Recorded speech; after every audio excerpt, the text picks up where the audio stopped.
Well, good morning, Trondium friends, and welcome to this week's episode of Patio Ponderings. And today I'm making my patio out by the fire ring at Trondium. It's such a great little spot out here.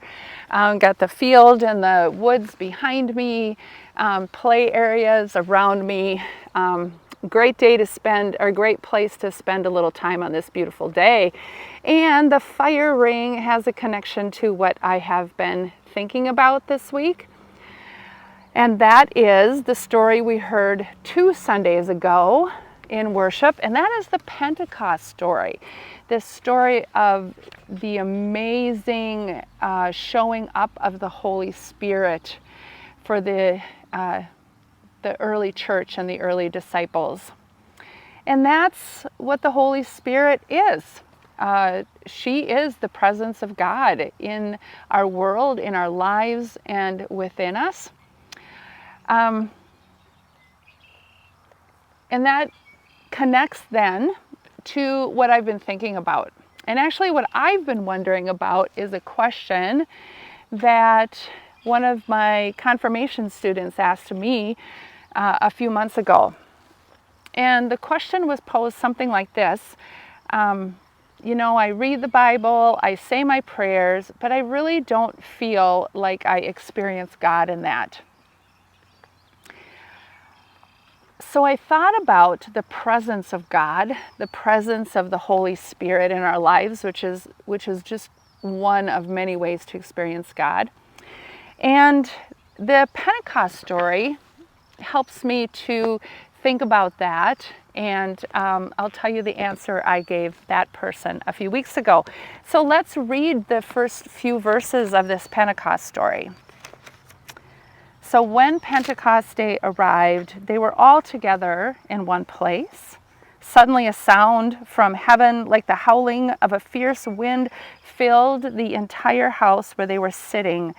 And they saw what seemed to be individual flames of fire alighting on each one of them. And they were all filled with the Holy Spirit and began to speak in other languages as the Spirit enabled them to speak.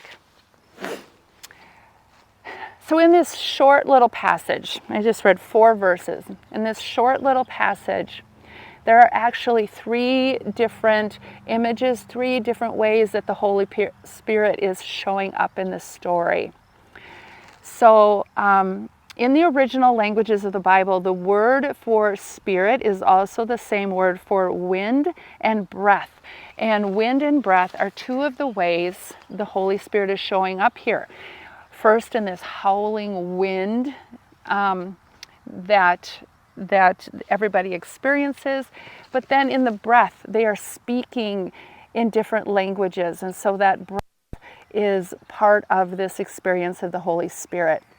And then the third way we experience the Holy Spirit in this story is through these flames of fire. And that's why I'm by the fire ring, because it reminds me of this Pentecost story and the presence of the Spirit in fire.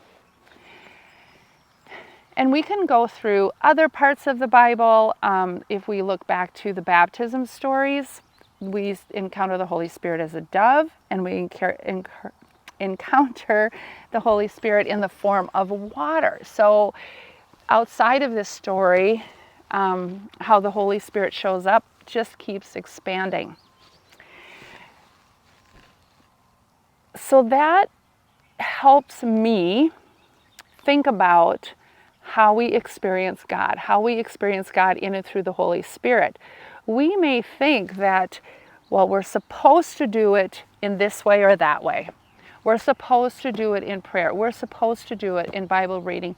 And for many people, those are definitely ways that we experience God. But oh my goodness, there's so many ways to experience God. There's so many ways to experience the Holy Spirit. So here's what I told that confirmation student. If you're not experiencing God in one way or another, open up your mind and your heart to experiencing God in other ways, to experiencing the Holy Spirit in other ways. So we think about things like nature. We're out here in God's creation. This is a way to experience the presence of God because creation bears the image of God. We can think about things like art, music, different rituals that we do, movement, even just walking or in dancing. Those are different ways that we can experience God's presence, or the presence of the Holy Spirit in and with us. Through any of these images, when we're sitting by a beautiful body of water, when we're sitting around a campfire, when we feel the breeze blowing around us, we can think about the Holy Spirit and God's presence. So what do you think? How do you experience God? How have you experienced the Holy Spirit in your life? Is it through one of those ways we think we're supposed to? Or have you experienced the Holy Spirit in a variety of ways or in unusual ways? As always, I'd love to hear what you have to say. Enjoy this beautiful day, and we will see you on Sunday. Bye.